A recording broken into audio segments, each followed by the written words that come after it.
Book 19. Achilles is reconciled with Agamemnon, puts on the armour which Vulcan had made him, and goes out to fight. Now when Dawn in robe of saffron was hasting from the streams of Oceanus to bring light to mortals and immortals, Thetis reached the ships with the armour that the gods had given her. She found her son fallen about the body of Patroclus and weeping bitterly. Many also of his followers were weeping round him, but when the goddess came among them, she clasped his hand in her own, saying, "My son, grieve as we may, we must let this man lie, for it is by heaven's will that he has fallen. Now therefore, accept from Vulcan this rich and goodly armour which no man has ever yet borne upon his shoulders." As she spoke, she set the armour before Achilles, and it rang out bravely as she did so. The Myrmidons were struck with awe, and none dared look full at it, for they were afraid. But Achilles was roused to still greater fury, and his eyes gleamed with a fierce light, for he was glad when he handled the splendid present which the gods had made him. Then, as soon as he had satisfied himself with looking at it, he said to his mother, "Mother, the god has given me armour, meet handiwork for an immortal, and such as no one living could have fashioned. I will now arm, but I much fear that flies will settle upon the son of Menoetius and breed worms about his wounds, so that his body, now he is dead, will be disfigured, and the flesh will rot." Silver-footed Thetis answered, "My son, be not disquieted about this matter. I will find means to protect him from the swarms of noisome flies that prey on the bodies of men who have been killed in battle. He may lie for a whole year, and his flesh shall still be as sound as ever, or even sounder. Call therefore the Achaean heroes in assembly. Unsay your anger against Agamemnon. Arm at once, and fight with might and main." As she spoke, she put strength and courage into his heart, and she then dropped ambrosia and red nectar into the wounds of Patroclus, that his body might suffer no change. Then Achilles went out upon the seashore, and with a loud cry called on the Achaean heroes.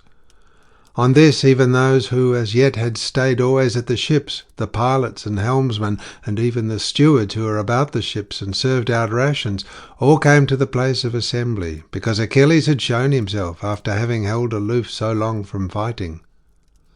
2 sons of Mars, Ulysses and the son of Tydeus, came limping, for their wounds still pained them. Nevertheless they came, and took their seats in the front row of the assembly. Last of all came Agamemnon, king of men, he too wounded, for Coon, son of Antenor, had struck him with a spear in battle. When the Achaeans were got together, Achilles rose and said, "Son of Atreus, surely it would have been better alike for both you and me when we two were in such high anger about Briseis. Surely it would have been better had Diana's arrows slain her at the ships on the day when I took her after having sacked Lyrnessus. For so many an Achaean the less would have bitten dust before the foe in the days of my anger. It has been well for Hector and the Trojans, but the Achaeans will long indeed remember our quarrel. Now, however, let it be, for it is over. If we have been angry, necessity has schooled our anger. I put it from me. I dare not nurse it for ever. Therefore bid the Achaeans arm forthwith, that I may go out against the Trojans, and learn whether they will be in a mind to sleep by the ships or no. Glad, I ween, will he be to rest his knees who may fly my spear when I wield it." Thus did he speak, and the Achaeans rejoiced in that he had put away his anger. Then Agamemnon spoke, rising in his place, and not going into the middle of the assembly. "Danaan heroes," said he, "servants of Mars, it is well to listen when a man stands up to speak, and it is not seemly to interrupt him, or it will go hard even with a practised speaker. Who can either hear or speak in an uproar? Even the finest orator will be disconcerted by it. I will expound to the son of Peleus, and do you other Achaeans heed me and mark me well. Often have the Achaeans spoken to me of this matter and upbraided me, but it was not I that did it. Jove and Fate and Erinyes that walk in darkness struck me mad when we were assembled on the day that I took from Achilles the meed that had been awarded to him. What could I do?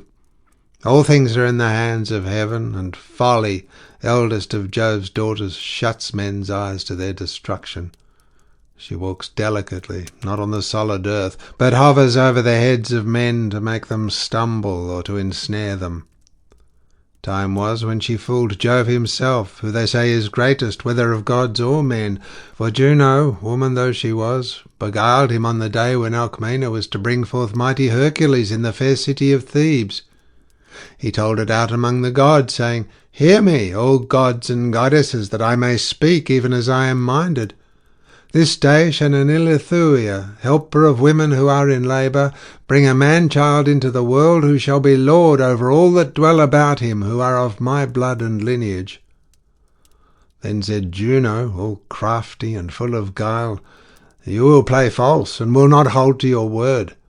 Swear me, O Olympian, swear me a great oath, that he who shall this day fall between the feet of a woman shall be lord over all that dwell about him, who are of your blood and lineage." Thus she spoke, and Jove suspected her not, but swore the great oath, to his much ruing thereafter. For Juno darted down from the high summit of Olympus, and went in haste to Achaean Argos, where she knew that the noble wife of Sthenelus, son of Perseus, then was. She being with child, and in her 7th month, Juno brought the child to birth, though there was a month still wanting, but she stayed the offspring of Alcmena, and kept back the Ilithuiae. Then she went to tell Jove, the son of Saturn, and said, "Father Jove, lord of the lightning, I have a word for your ear. There is a fine child born this day, Eurystheus, son of Sthenelus, the son of Perseus. He is of your lineage. It is well, therefore, that he should reign over the Argives." On this Jove was stung to the very quick, and in his rage he caught Folly by the hair, and swore a great oath that never should she again invade starry heaven and Olympus, for she was the bane of all. Then he whirled her round with a twist of his hand, and flung her down from heaven, so that she fell on to the fields of mortal men. And he was ever angry with her when he saw his son groaning under the cruel labours that Eurystheus laid upon him. Even so did I grieve when mighty Hector was killing the Argives at their ships, and all the time I kept thinking of Folly, who had so baned me. I was blind, and Jove robbed me of my reason. I will now make atonement, and will add much treasure by way of amends. Go, therefore, into battle, you and your people with you. I will give you all that Ulysses offered you yesterday in your tents, or, if it so please you, wait, though you would fain fight at once, and my squire shall bring you the gift from my ship, that you may see whether what I give you is enough." And Achilles answered, "Son of Atreus, king of men, Agamemnon, you can give such gifts as you think proper, or you can withhold them. It is in your own hands. Let us now set battle in array. It is not well to tarry talking about trifles, for there is a deed which is as yet to do. Achilles shall again be seen fighting among the foremost, and laying low the ranks of the Trojans. Bear this in mind, each one of you, when he is fighting." Then Ulysses said, "Achilles, godlike and brave, send not the Achaeans thus against Iliad to fight the Trojans fasting, for the battle will be no brief one when it is once begun, and heaven has filled both sides with fury. Bid them first take food, both bread and wine, by the ships, for in this there is strength and stay. No man can do battle the livelong day to the going down of the sun if he is without food. However much he may want to fight, his strength will fail him before he knows it. Hunger and thirst will find him out, and his limbs will grow weary under him. But a man can fight all day if he is full fed with meat and wine. His heart beats high, and his strength will stay till he has routed all his foes. Therefore send the people away, and bid them prepare their meal. King Agamemnon will bring out the gifts in presence of the assembly, that all may see them, and you may be satisfied. Moreover, let him swear an oath before the Argives that he has never gone up into the couch of Briseis, nor been with her after the manner of men and women. And do you too show yourself of a gracious mind. Let Agamemnon entertain you in his tents with a feast of reconciliation, that so you may have had your dues in full. As for you, son of Atreus, treat people more righteously in future. It is no disgrace even to a king that he should make amends if he is wrong in the first instance." And King Agamemnon answered, Son of Laertes, your words please me well, for throughout you have spoken wisely. I will swear as you would have me do. I do so of my own free will, neither shall I take the name of heaven in vain. Let then Achilles wait, though he would fain fight at once, and do you others wait also, till the gifts come from my tent, and we ratify the oaths with sacrifice. Thus then do I charge you. Take some noble young Achaeans with you, and bring from my tents the gifts that I promised yesterday to Achilles, and bring the women also. Furthermore, let Talthybius find me a boar from those that are within the host, and make it ready for sacrifice to Jove and to the sun. Then said Achilles, Son of Atreus, king of men, Agamemnon, see to these matters at some other season, when there is breathing time, and when I am calmer. Would you have men eat while the bodies of those whom Hector, son of Priam, slew are still lying mangled upon the plain? Let the sons of the Achaeans say, I fight fasting and without food, till we have avenged them. Afterwards, at the going down of the sun, let them eat their fill. As for me, Patroclus is lying dead in my tent, all hacked and hewn, with his feet to the door, and his comrades are mourning round him. Therefore I can take thought of nothing, save only slaughter and blood and the rattle in the throat of the dying. Ulysses answered, Achilles, son of Peleus, mightiest of all the Achaeans, in battle you are better than I, and that more than a little. But in council I am much before you, for I am older and of greater knowledge. Therefore be patient under my words. Fighting is a thing of which men soon surfeit, and when Jove, who is war's steward, weighs the upshot, it may well prove that the straw which our sickles have reaped is far heavier than the grain. It may not be that the Achaeans should mourn the dead with their bellies. Day by day men fall thick and threefold continually. When should we have respite from our sorrow? Let us mourn our dead for a day and bury them out of sight and mind, but let those of us who are left eat and drink, that we may arm and fight our foes more fiercely. In that hour let no man hold back, waiting for a second summons. Such summons shall bode ill for him who is found lagging behind at our ships. Let us rather sally as one man, and loose the fury of war upon the Trojans. When he had thus spoken, he took with him the sons of Nestor, with Meges, son of Phyleus, Thoas, Meriones, Lysimedes, son of Creontes, and Melanippus, and went to the tent of Agamemnon, son of Atreus. The word was not sooner said than the deed was done. They brought out the 7 tripods which Agamemnon had promised, with the 20 metal cauldrons and the 12 horses. They also brought the women skilled in useful arts, 7 in number, with Briseis, which made 8.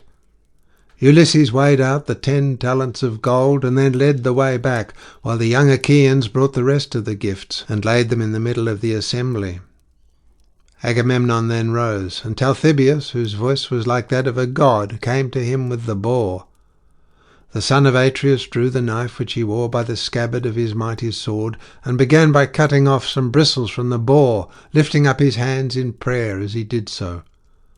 The other Achaeans sat where they were, all silent and orderly, to hear the king, and Agamemnon looked into the vault of heaven, and prayed, saying, I call Jove, the first and mightiest of all gods, to witness. I call also earth and sun, and the Erinyes who dwell below, and take vengeance on him who shall swear falsely that I have laid no hand upon the girl Briseis, neither to take her to my bed nor otherwise, but that she has remained in my tents inviolate. If I swear falsely, may heaven visit me with all the penalties which it metes out to those who perjure themselves. He cut the boar's throat as he spoke, whereon Talthybius whirled it round his head, and flung it into the wide sea to feed the fishes. Then Achilles also rose, and said to the Argives, Father Jove, of a truth you blind men's eyes, and bane them. The son of Atreus had not else stirred me to so fierce an anger, nor so stubbornly taken Briseis from me against my will. Surely Jove must have counselled the destruction of many an Argive. Go now, and take your food, that we may begin fighting. On this he broke up the assembly, and every man went back to his own ship.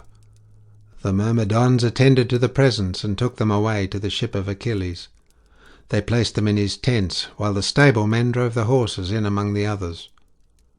Briseis, fair as Venus, when she saw the mangled body of Patroclus, flung herself upon it and cried aloud, tearing her breast, her neck, and her lovely face with both her hands. Beautiful as a goddess, she wept and said, "Patroclus, dearest friend, when I went hence I left you living. I return, O prince, to find you dead. Thus do fresh sorrows multiply upon me, one after the other. I saw him to whom my father and mother married me cut down before our city, and my 3 own dear brothers perished with him on the selfsame day.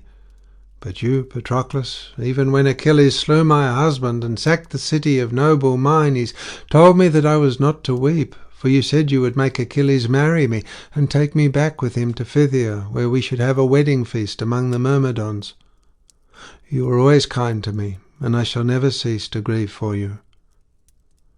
She wept as she spoke, and the women joined in her lament-making as though their tears were for Patroclus, but in truth each was weeping for her own sorrows. The eldest of the Achaeans gathered round Achilles and prayed him to take food, but he groaned and would not do so. "I pray you," said he, "if any comrade will hear me, bid me neither eat nor drink, for I am in great heaviness, and will stay fasting even to the going down of the sun." On this he sent the other princes away, save only the 2 sons of Atreus and Ulysses, Nestor, Idomeneus, and the knight Phoenix, who stayed behind and tried to comfort him in the bitterness of his sorrow. But he would not be comforted till he should have flung himself into the jaws of battle, and fetched sigh on sigh, thinking ever of Patroclus.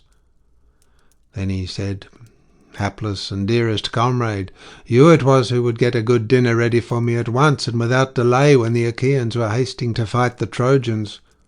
Now, therefore, though I have meat and drink in my tents, yet will I fast for sorrow. Grief greater than this I could not know, not even though I were to hear of the death of my father, who is now in Phthia weeping for the loss of me, his son, who am here fighting the Trojans in a strange land for the accursed sake of Helen. Nor yet though I should hear that my son is no more, he who is being brought up in Skyros, if indeed Neoptolemus is still living. Till now I made sure that I alone was to fall here at Troy away from Argos, while you were to return to Phthia, bring back my son with you in your own ship, and show him all my property, my bondsmen, and the greatness of my house, for Peleus must surely be either dead, or what little life remains to him is oppressed alike with the infirmities of age and ever-present fear lest he should hear the sad tidings of my death." He wept as he spoke, and the elders sighed in concert, as each thought on what he had left home behind him. The son of Saturn looked down with pity upon them, and said presently to Minerva, "My child, you have quite deserted your hero. Is he then gone so clean out of your recollection? There he sits by the ships, all desolate for the loss of his dear comrade, and though the others are gone to their dinner, he will neither eat nor drink. Go then and drop nectar and ambrosia into his breast, that he may know no hunger." With these words he urged Minerva, who was already of the same mind. She darted down from heaven into the air like some falcon sailing on his broad wings and screaming. Meanwhile the Achaeans were arming throughout the host, and when Minerva had dropped nectar and ambrosia into Achilles, so that no cruel hunger should cause his limbs to fail him, she went back to the house of her mighty father. Thick as the chill snowflakes shed from the hand of Jove and borne on the keen blasts of the north wind, even so thick did the gleaming helmets, the bossed shields, the strongly plated breastplates, and the ashen spears stream from the ships. The sheen pierced the sky. The whole land was radiant with their flashing armour, and the sound of the tramp of their treading rose from under their feet. In the midst of them all Achilles put on his armour. He gnashed his teeth. His eyes gleamed like fire, for his grief was greater than he could bear.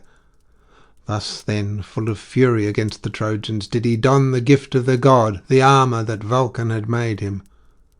First he put on the goodly greaves fitted with ankle clasps, and next he did on the breastplate about his chest. He slung the silver-studded sword of bronze about his shoulders, and then took up the shield so great and strong that shone afar with a splendour as of the moon. as the light seen by sailors from out at sea, when men have lit a fire in their homestead high up among the mountains, but the sailors are carried out to sea by wind and storm, far from the haven where they would be. Even so did the gleam of Achilles' wondrous shield strike up into the heavens. He lifted the redoubtable helmet and set it upon his head, from whence it shone like a star, and the golden plumes which Vulcan had set thick about the ridge of the helmet waved all around it. Then Achilles made trial of himself in his armour, to see whether it fitted him, so that his limbs could play freely under it, and it seemed to buoy him up as though it had been wings. He also drew his father's spear out of the spear stand, a spear so great and heavy and strong that none of the Achaeans save only Achilles had strength to wield it. This was the spear of Pelian ash from the topmost ridges of Mount Pelion, which Chiron had once given to Peleus, fraught with the death of heroes. Automedon and Alcimus busied themselves with the harnessing of his horses. They made the bands fast about them, and put the bit in their mouths, drawing the reins back towards the chariot. Automedon, whip in hand, sprang up behind the horses, and after him Achilles mounted in full armour, resplendent as the sun-god Hyperion. Then with a loud voice he chided to his father's horses, saying, "Xanthus and Balius, famed offspring of Podarge, this time when we have done fighting, be sure and bring your driver safely back to the host of the Achaeans, and do not leave him dead on the plain as you did Patroclus." Then fleet Xanthus answered under the yoke, for white-armed Juno had endowed him with human speech, and he bowed his head till his mane touched the ground as it hung down from under the yoke-band. "Dread Achilles," said he, "we will indeed save you now, but the day of your death is near, and the blame will not be ours, for it will be heaven and stern fate that will destroy you. Neither was it through any sloth or slackness on our part that the Trojans stripped Patroclus of his armour. It was the mighty god whom lovely Leto bore that slew him as he fought among the foremost, and vouchsafed a triumph to Hector. We too can fly as swiftly as Zephyrus, who they say is fleetest of all winds. Nevertheless, it is your doom to fall by the hand of a man and of a god." When he had thus said, the Erinyes stayed his speech, and Achilles answered him in great sadness, saying, "Why, O Xanthus, do you thus foretell my death? You need not do so, for I well know that I am to fall here, far from my father and mother. None the more, however, shall I stay my hand till I have given the Trojans their fill of fighting." So saying, with a loud cry, he drove his horses to the front. End of section 19.